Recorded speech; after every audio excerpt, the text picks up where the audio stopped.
नमस्कार, स्वागत है आपका संवाद 365 में। आपके साथ मैं हूं दिग्विजय सिंह चौहान। हाजिर हूं उत्तराखंड की खबरों को लेकर। आइए नजर डालते हैं उत्तराखंड में क्या कुछ खास चल रहा है, क्या कुछ उत्तराखंड की खबरें हैं।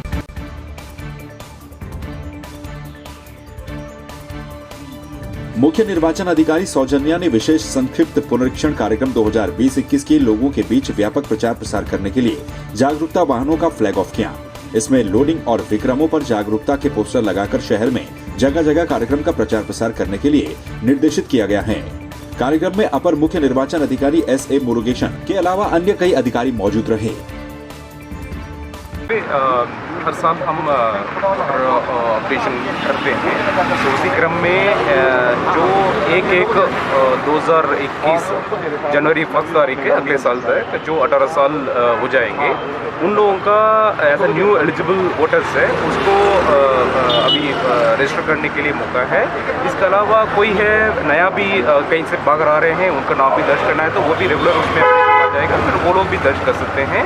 ये 15 दिसंबर तक इसका ऑब्जेक्शंस वगैरह है, क्लेम्स वगैरह है, उसका फाइल करने के लिए पूरा कर सकते हैं। तो इसमें ऑलरेडी हम न्यूज़पेपर्स में और सोशल मीडिया में और हमारा BLOs है उनके द्वारा और हमारा पॉलिटिकल पार्टी के रिप्रेजेंटेटिव है उनके द्वारा भी काफ़ी प्रचार प्रसार कर रहे हैं। सो फिर भी इसका एक व्हीकल और GPS सिस्टम भी उसको पूरा शहर में अनाउंस करने के लिए आज एक प्रयास किया जा रहा है।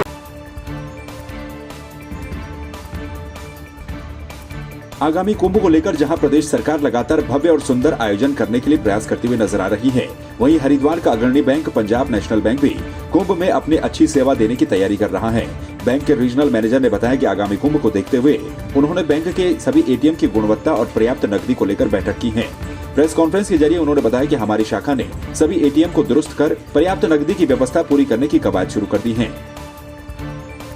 नई करेंसी, सिक्कों की मशीन, फॉरेन एक्सचेंज को जो विदेशी आएंगे उसको बदलने का सारा साधन, इवन जो आदमी जिसका मान लीजिए ATM वगैरह कोई मिसप्लेस हो जाता है, क्योंकि अब ATM आपको ही बेस ब्रांच से इशू होगा, तो एक हम जो है प्रीपेड ATM को भी हम लेके आने वाले हैं, तो जो खाली इसी पर्पस के लिए होगा। जैसे हमारे गिफ्ट का पहले से चल रहा है उसी को हम यूज़ करवाएंगे। इसके अंदर इसका नाम चेंज होगा और उसकी फैसिलिटी कुछ चेंज हो जाएंगी, जो आराम से आदमी जहां मर्जी दुकान पे चला सकता है, कैश उससे निकाल सकता है एक बार पहले ही पे करके।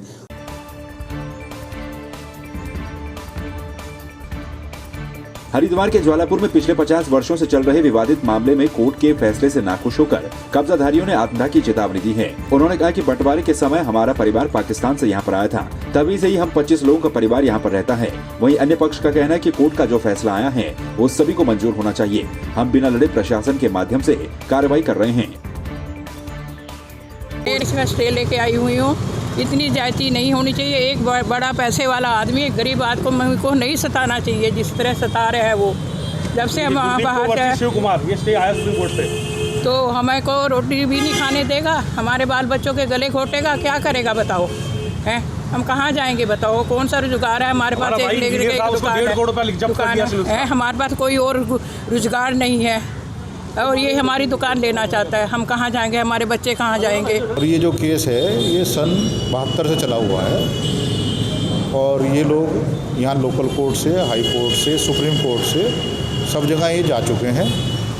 ये इन्होंने अपने पूरे दस्तावेज जो भी थे, जो कुछ कहना था, 48-50 साल मुकदमा चलते हुए हो गए, तो ऐसा तो है नहीं कि वही एक दिन में कोई डिसाइड कर देगी कोर्ट। हर चीज़ की सुनवाई होती है, तो वो चीज़ चूँकि अब उनके विपरीत जा रही है तो वो आरोप तो लगाएंगे ही।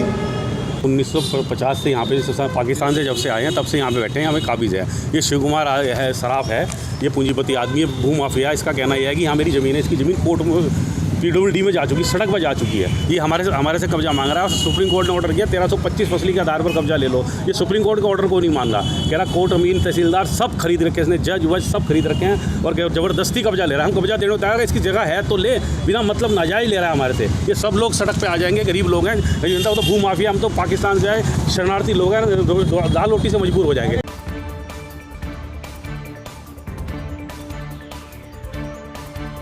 चमोली जिले के विकासखंड नागनाथ पोखरी के राजकीय इंटर कॉलेज गोंदली में सामुदायिक स्वास्थ्य विभाग पोखरी के डॉक्टरों के द्वारा टीचरों और छात्र छात्राओं की कोविड-19 सैंपलिंग की गई और उनका स्वास्थ्य परीक्षण भी किया गया, जिसमें 97 छात्रों और 16 शिक्षक कर्मचारियों के सैंपल लिए गए। आज दिनांक 9/12/2020 को हमारे विद्यालय में कोविड-19 का टेस्ट मेडिकल की टीम के द्वारा किया गया, जिसमें हमारे विद्यालय में उपस्थित सभी बच्चों का और सभी अध्यापक एवं कर्मचारियों का परीक्षण किया गया।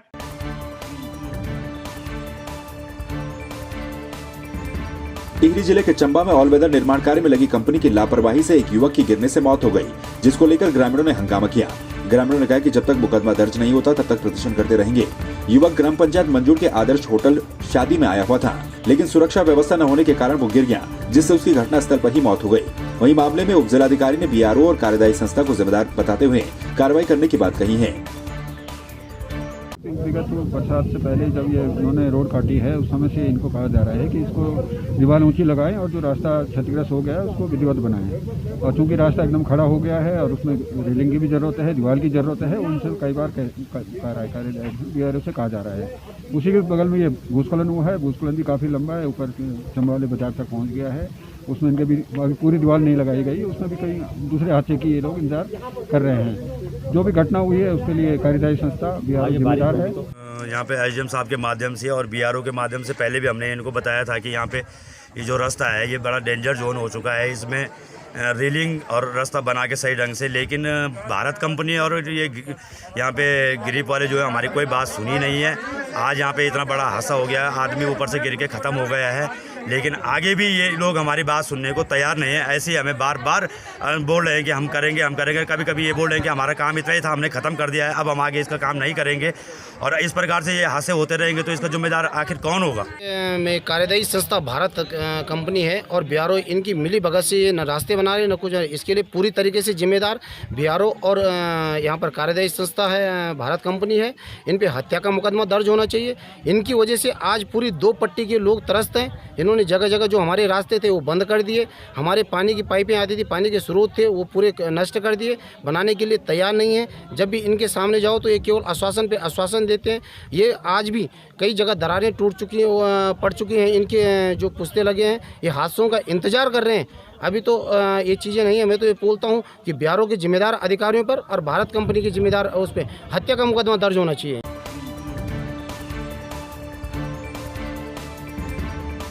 आम आदमी पार्टी और बीजेपी के बीच चुनावी जंग तेज हो गई है। आपके प्रदेश प्रवक्ता उमा सिसोदिया ने नेहरू कॉलोनी थाने में बीजेपी के कुछ कार्यकर्ताओं के खिलाफ तहरीर दी है। उमा सिसोदिया ने आरोप लगाया कि मंगलवार रात धर्मपुर में पोस्टर लगा रहे आप कार्यकर्ताओं के साथ बीजेपी की महिला कार्यकर्ताओं ने बदसलूकी की। उन्होंने बताया कि पोस्टर लगाने से उन्हें जबरन डराया गया और धमकाया भी गया।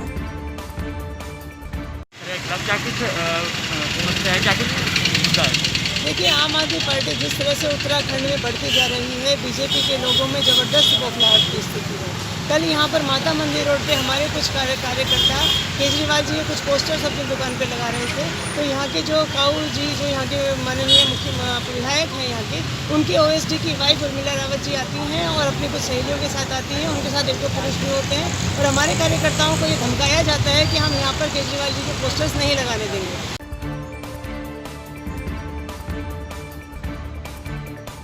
दिल्ली के उप मुख्यमंत्री मनीष सिसोदिया 11 दिसंबर को नैनीताल जिले के दौरे पर आ रहे हैं।